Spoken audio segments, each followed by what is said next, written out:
আপনারা জানেন যে বর্তমান প্রধানমন্ত্রী জনাব তারেক রহমান এর একটা নির্দেশনা আছে যে সমস্ত প্রতিষ্ঠান, হাসপাতাল, শিক্ষা প্রতিষ্ঠান এগুলি পরিষ্কার পরিচ্ছন্ন থাকুক, বৃক্ষরোপণ কর্মসূচি অব্যাহত থাকুক। তারই অংশ হিসাবে আমরা আমাদের এই রংপুর মেডিকেল কলেজ এবং হাসপাতাল ক্যাম্পাসটাকে পরিষ্কার পরিচ্ছন্নতার আওতায় নিয়ে এসেছি। আমরা গত 1 মাস ধরে এই কাজগুলি করছি, আগেও ছিল, তবে আমরা একটু বেশি করে সময় দিচ্ছি।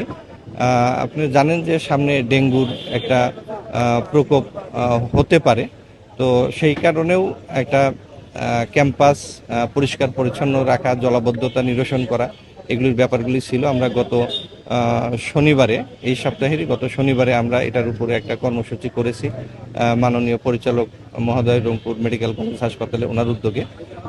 আজকে আমরা এখানে খুবই আবর্জনা স্তূপ ছিল, সেগুলি পরিষ্কার করলাম।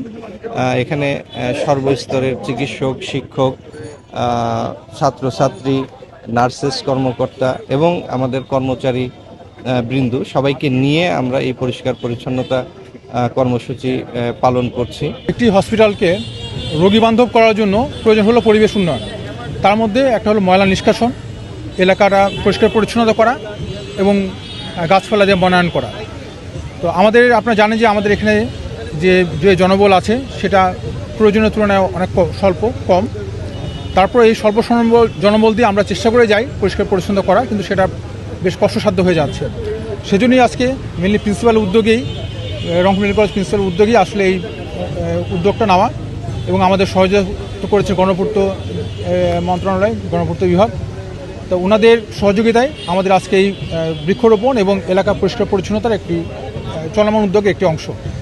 প্রতি শনিবারে আমরা আসলে পরিষ্কার পরিচ্ছন্নতার ব্যবস্থা করি, কিন্তু যেহেতু জনবলের স্বল্পতা থাকে, এই জন্য আমরা যেভাবে করা উচিত, যেভাবে থাকা উচিত, সেই পরিবেশ বান্ধব আমাদের করা কঠিন বা কষ্টসাধ্য হয়ে যাচ্ছে।